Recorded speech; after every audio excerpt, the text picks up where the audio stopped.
You're tuned in to a Grown Folks production. In the mix. With the commish, Nate.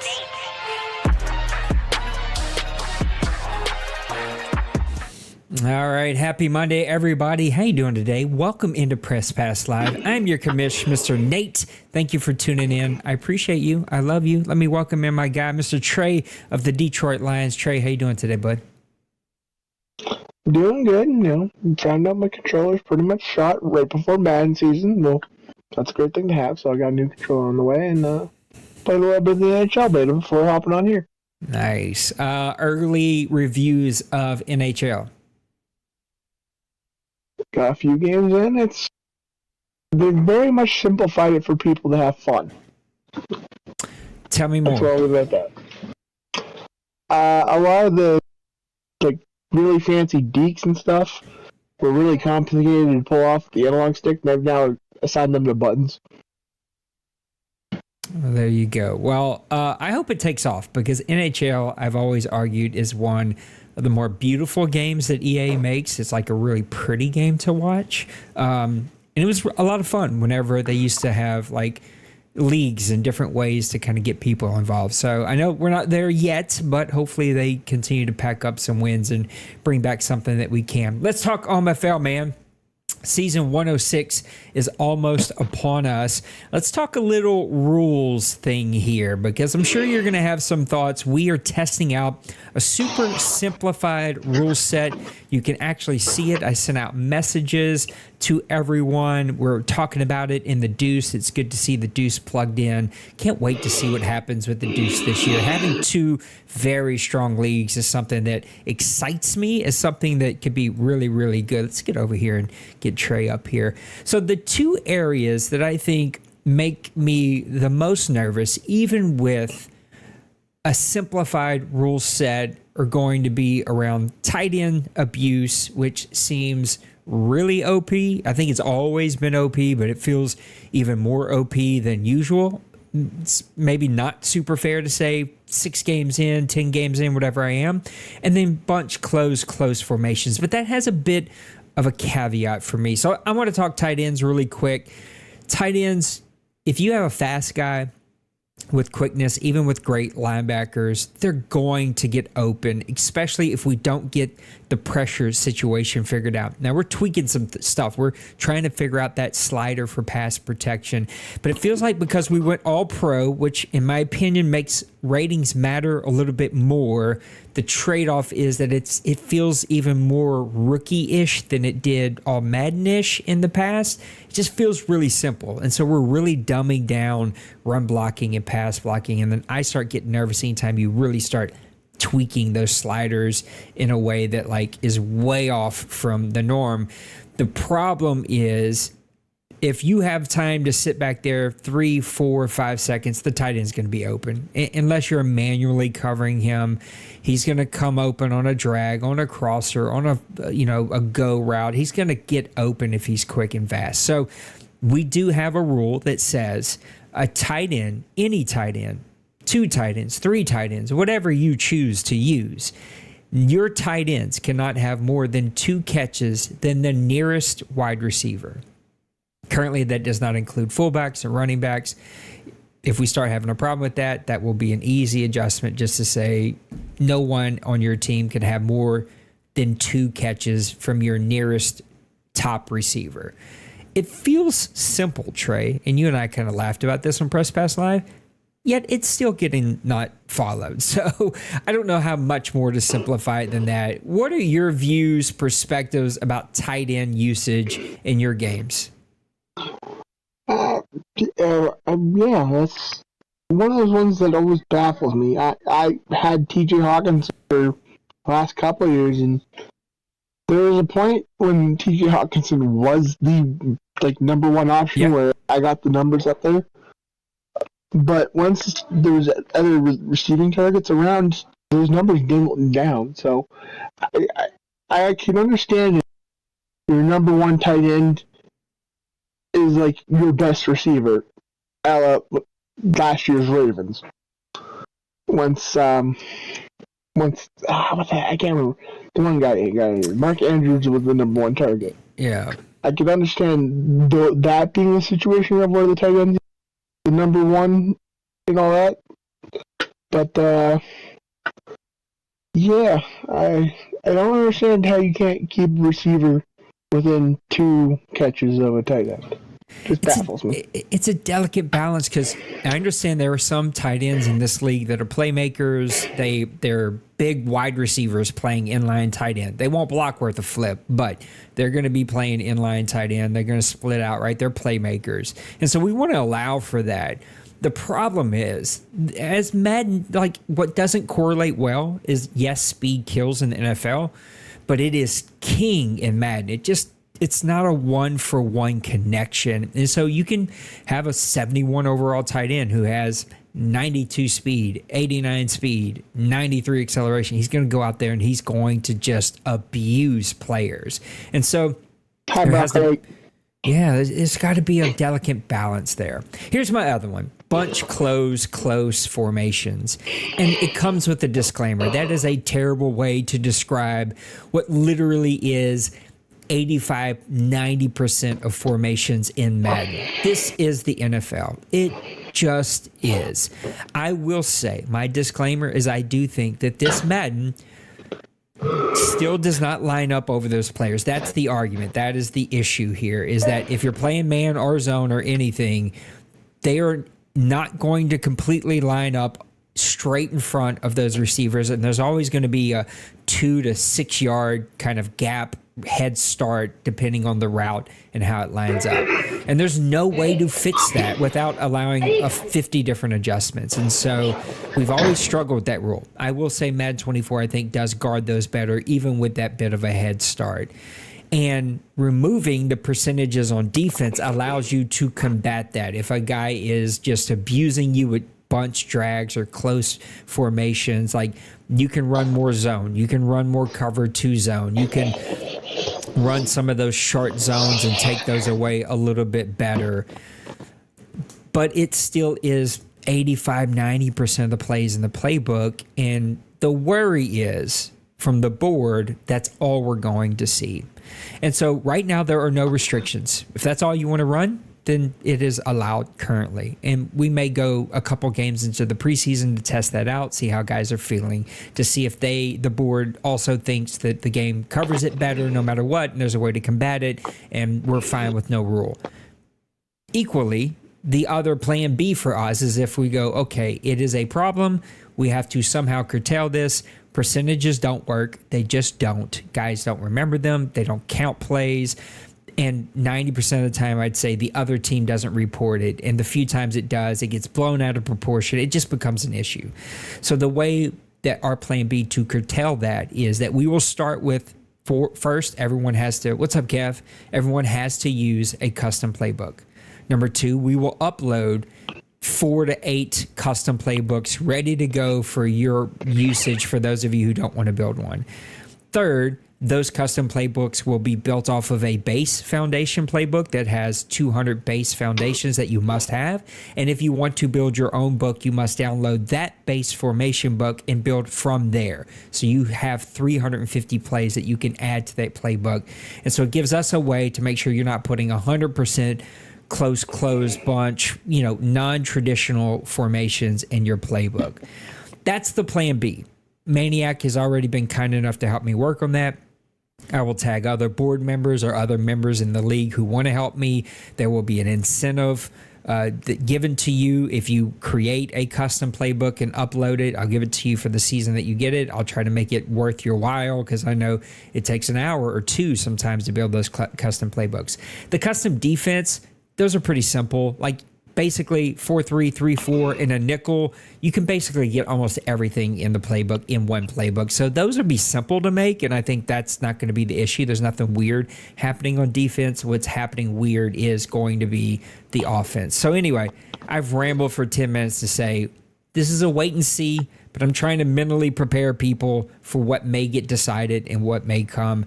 What are your views from your games when it comes to the non-traditional formations, which make up, again, a lot of the playbooks out there?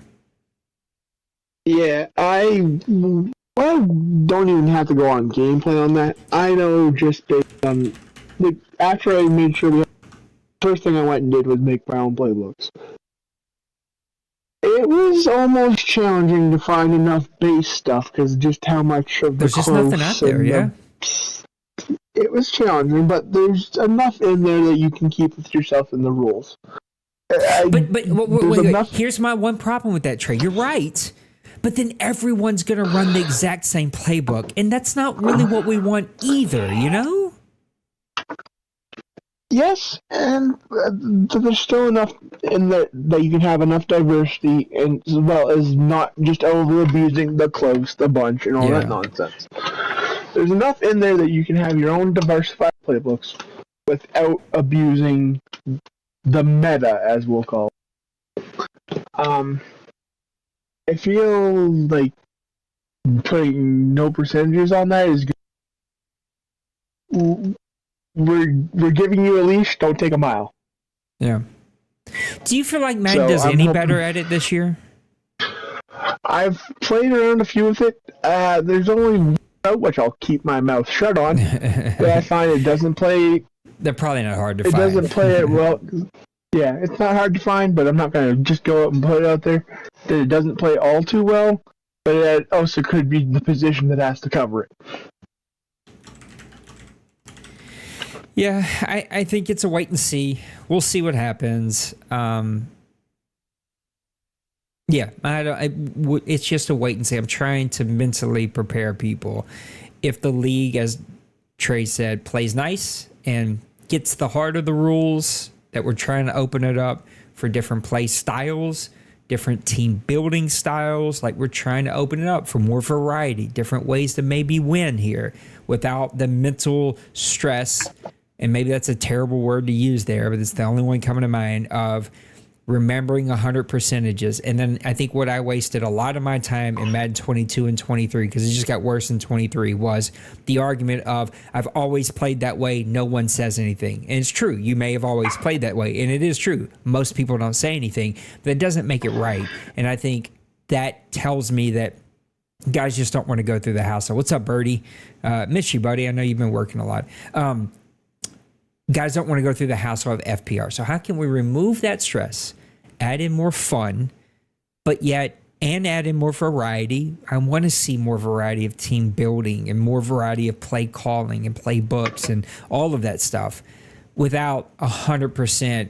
I'm going to come out and stack formations, or 100% I'm going to come out and everything's closed bunch. You know what I'm saying? Like, that's, and people just don't know that line. And when I sat and went through the playbook for like 3 hours, it felt like, and wrote down every formation where the 2 receivers or 3 receivers didn't line up in like the traditional outside slot positions, it literally was 85% of the playbook in Madden. And I know a lot of you, like Bird, I think, Kevin and I talked about this, love the West Coast playbook. I haven't looked, I don't know it, I've never used it. They taught me, because I didn't know this, that some of those West Coast playbook plays are not in the wide open playbook that you can choose from. That may be the trade-off here. I don't know.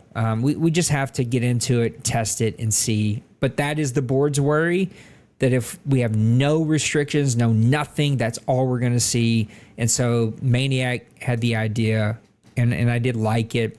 I was worried about policing it, and I still am, because I know there are going to be a handful of coaches just make my life a little miserable by pushing back of, I don't want a custom playbook. I've never used a custom playbook. I don't have time for a custom playbook. Why are you making me do this? Like, I get it.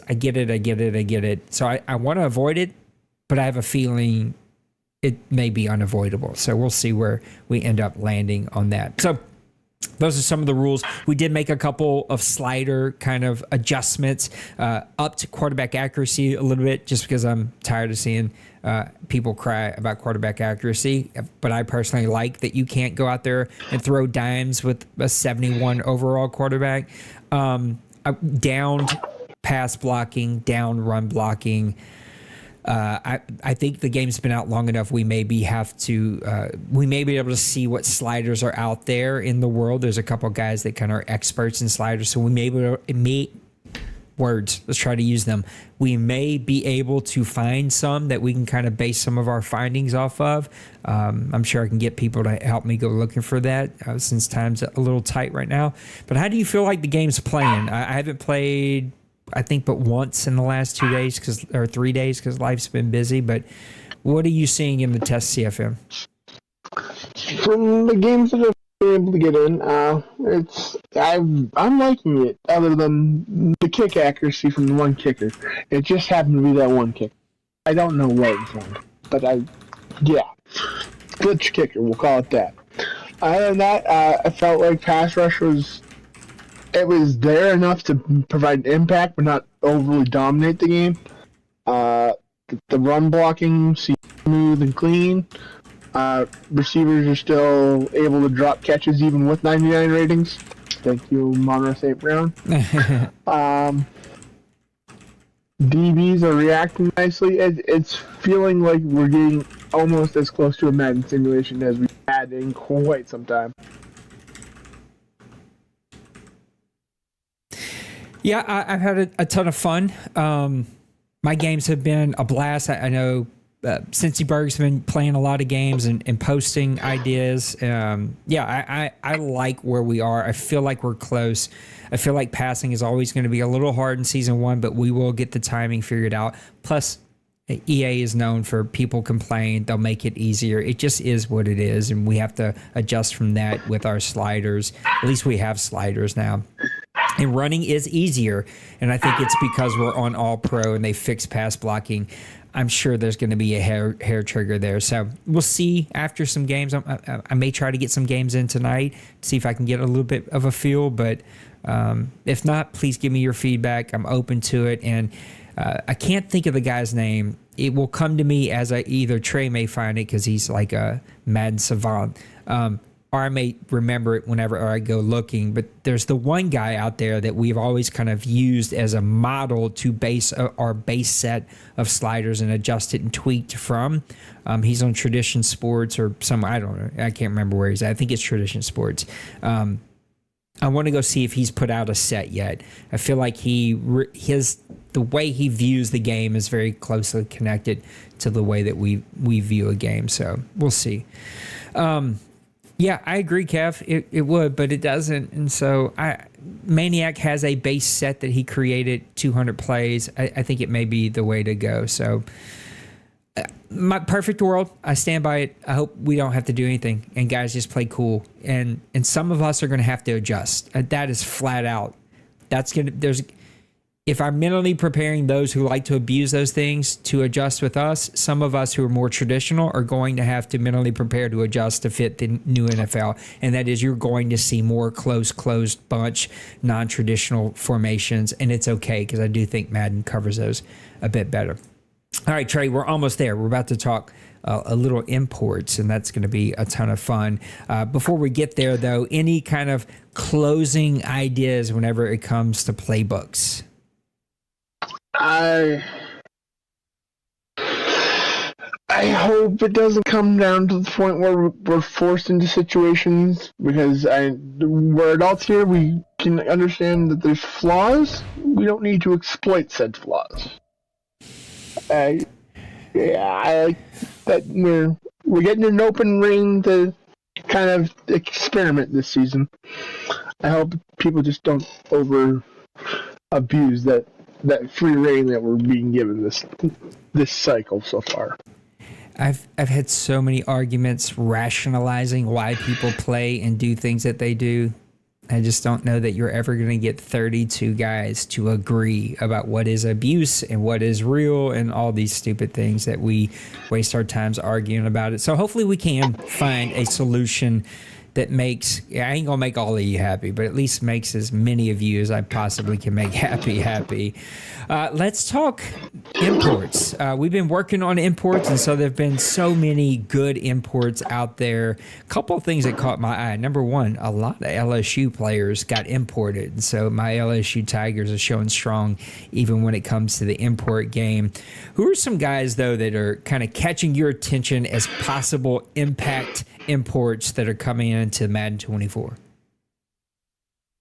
Number one is the one I'll have to face the most, which is Tyson Cash. He's very much an impact player in that Bears defense in Madden 23.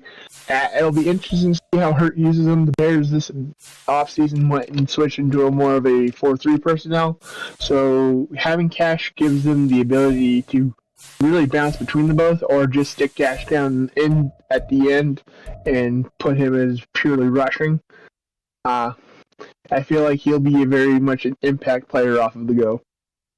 Yeah, he hasn't been created just yet, but because we just found out today about Cash, I think he's going to be one, though, that makes noise. I mean, he has some amazing stats and has an opportunity to possibly be one of those Hall of Famers that we come out.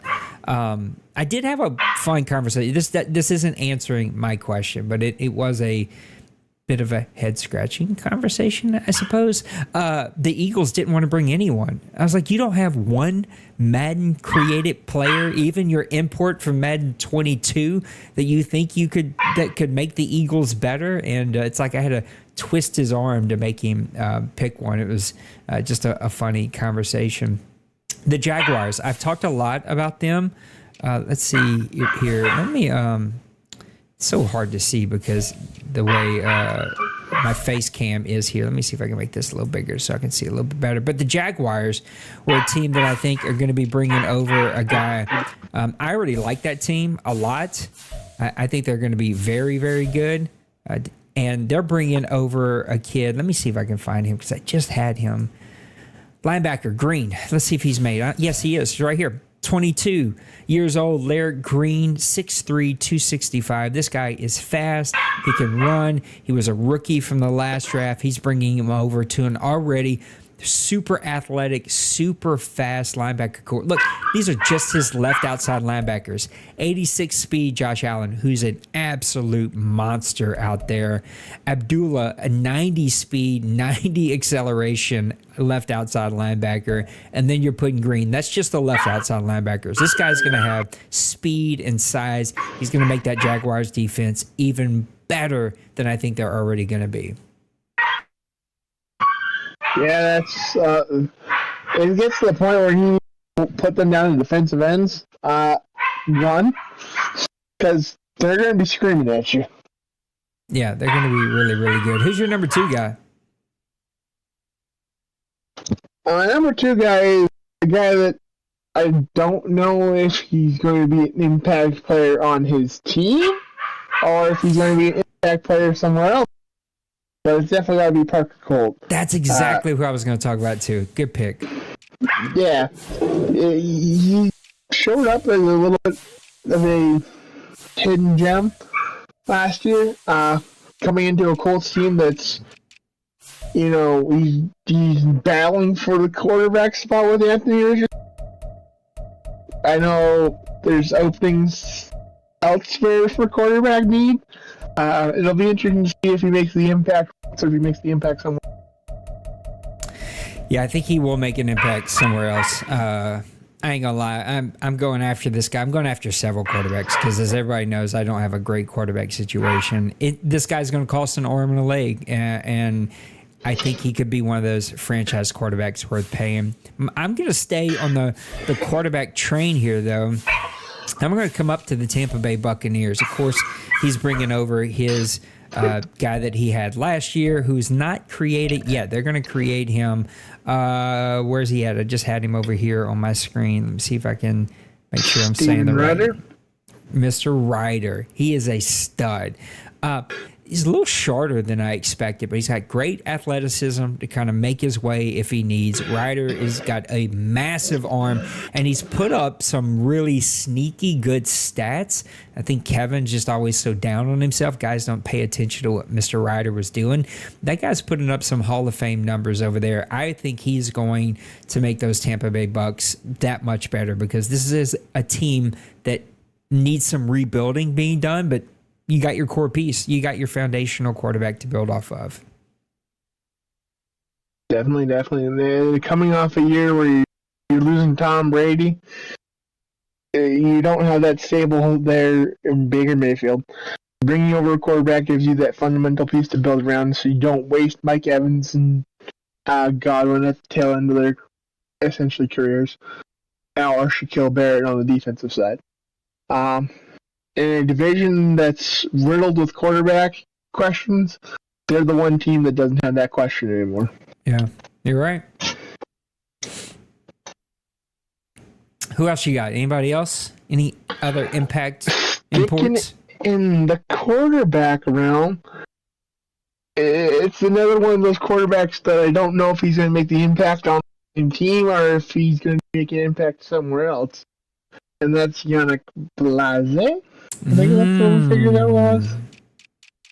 Daniel Jones got that massive contract. I don't know how easy that's going to be rid of.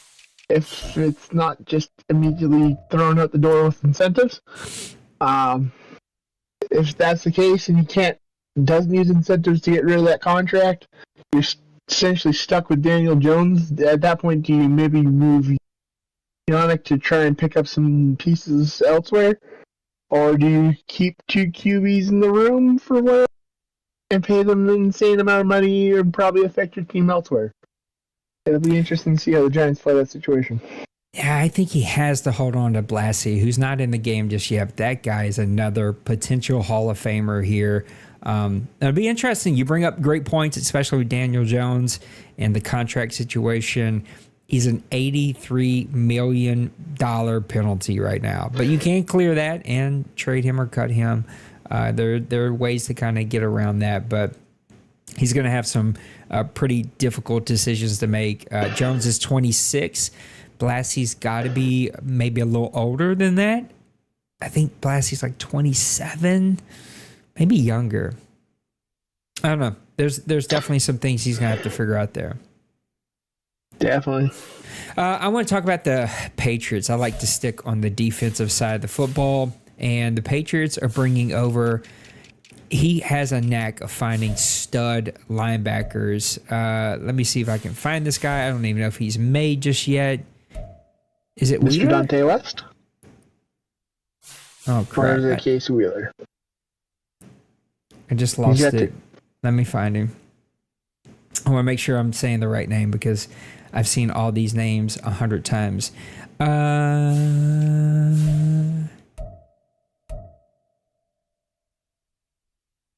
think I might have mixed this dude up with somebody else. Hold on. Let me see what happens here. I'm probably going to kill my computer. Two.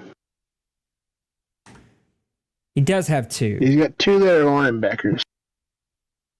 There's Dante West, and then there's Case Wheeler. It's Wheeler. 89 speed, 87 acceleration. And here's what I like the most about him. 83 strength. He's 238, 6'1", so a big fella that you can stick in the middle. He has a way. He's a superstar already. It's going to be X factor before you even know it. 84 tackle, 85 hit power, 76 block shed. Probably needs a little bit of work there. But Case Wheeler, I think, is going to be a super impact middle linebacker immediately for the Patriots. Yeah, and adding two linebackers to that defense is going to vastly improve that outcome in that division. That makes them probably top contender at maybe even going in, because you have a decent offense and it's really the defensive that's lacking, and adding two key defensive pieces to build around is pretty significant to work with. I want to change up the question here as we wrap this section up here. What team is going to need their imports to carry the biggest impact for them to be successful? All right, so you may have a great team like the 49ers who are bringing over great imports. They don't necessarily need those imports to carry a big kind of stick or big impact to make their team good. What team out there needs their imports to help them bring a big impact to be successful? It's going to feel weird when they say it, but honestly, me. Okay. Why so? Last year, I got a Khalil Mack pretty early on, and I had a 2-year monster Mack and Aiden Hutchinson. I lost Mack to retirement, and I struggled that year with the pass rush. This year, I'm bringing over another, almost a carbon copy of Khalil Mack that's like 21 years old. If I can have him and Aiden Hutchinson pair up and dominate like I had Aiden Hutchinson, Khalil Mack, I feel that puts me back in a comfort zone on defense. It's going to be interesting. I would say, because I understand the rebuild project that's taking place and kind of the core pieces he has over there, the Pittsburgh Steelers, I see since he's here in the chat, but he's bringing over Terrell Woodward, a middle linebacker who has all the physical skills that you could ever ask for. I don't know if since he plans on using him or not. I think he kind of is like me. He likes to move around. But this kid, he's only 70 overall, but he's super fast. He's strong. He's athletic. He's going to make a lot of plays. And then you got Dexter Connor, the 83 overall cornerback that's going to go on the outside. I think those two key pieces with a team that's already strong on the defensive side of the ball, got a new quarterback. They're probably going to have to lean heavily on that defense to carry that team. I'd have to say the Pittsburgh Steelers are going to be one of my top teams that need their imports to carry a big impact for him to be successful. The other one that comes to mind would be the Atlanta Falcons. Maniac, I see he's in chat. I don't know why he didn't pop here in the voice, but Maniac is another guy that I think needs his team to rally around. He's got the quarterback that I know he's going to be playing well with. Well, have to still see what that trade ends up being once Neon Sports is live, and I can check all the kind of ratings and numbers and worth. I'm sure they'll get it figured out. But he's going to need his team to carry a big impact for his imports to do that to help his team be successful. Yeah, I mean, on the Steelers side of things, they're losing the athleticism of Miles Jack and Devin Bush, so getting a very athletic middle linebacker back in that system is going to be very helpful to speed up the progression of that defense. And then you're putting a nice good corner underneath Patrick Peterson. That's going to be immense in helping him develop. Our guy Cincy wants to know, who are you bringing over as your main import? My main import is, what's his name? I don't even know it offhand because Ruben Meadows. Mr. Meadows, what defensive end, right? Yes. Yeah. I'm a little worried. That was snaked by the computer. I'm a little worried about two of my three imports. The last import I'm totally excited about. I feel like I have a little too many pieces now at linebacker though, so I got to figure out who's actually going to play and who's not going to play. I think I'm be sitting some good players, but my main import is Posey, and I don't know what's gonna. Yeah, I'm a little worried about Posey, especially after making him last time. Like, oh, this feels like maybe the wrong decision, but I don't know. We'll find out. Give me some closing thoughts, man. We're going to be in the preseason of season 106 here before we know it. Hopefully that happens later this week. I see Maniac and Bill have been grinding away. I appreciate them so much on the imports. Give me some closing thoughts as we wrap up Press Pass Live. And I'm ready to roll. You're getting the import video that much closer. I know a lot of us are probably rolling over, oh, this is happening in the preseason, that's happening in the preseason. I know my line decided not to show up versus the Jaguars. I don't really care. It's preseason football. I want real football. And this will be the start for essentially the football season for us. I'm very much excited for us to get romping and rolling and see who can get to the OMFL Bowl and see. Yeah, you guys see me ranting and raving just to get us talking about my backup quarterback getting robbed, the rookie quarterback getting robbed from EA because they just did that guy dirty. I am so worried about my quarterback situation, and I hope, guys, my worry is I don't have time right now to talk a lot of trades and to figure things out because I'm like trying to get us going. But those who are not involved in any of that, who get to just play and talk trades, I'm so worried that all the guys I'm trying to have conversations about trades are going to get worked out before Nate even gets a chance to have a conversation. But I'm coming. I've made some phone calls, and just give me some time to be able to at least throw an offer out there. And it's probably going to cost me 18 first-round draft picks as we move forward. But the main thing is I want to make sure everybody understands this.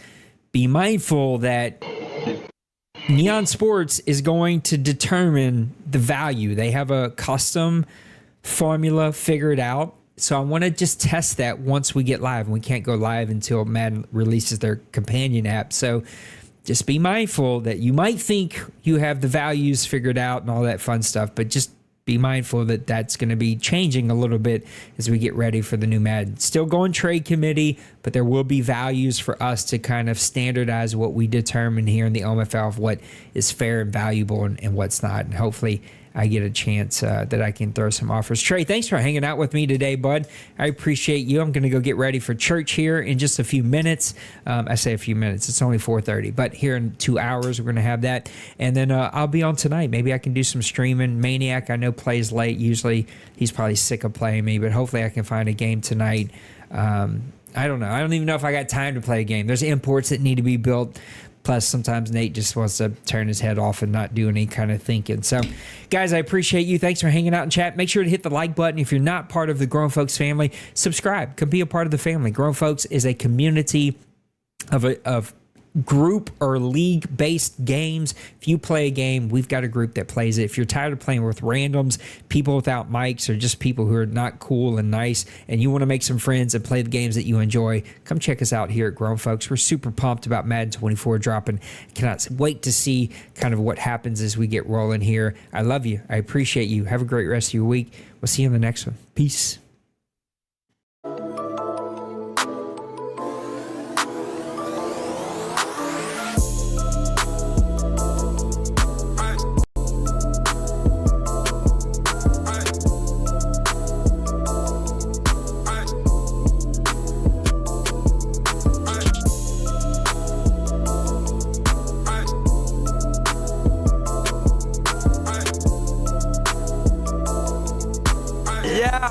Smash that like and subscribe.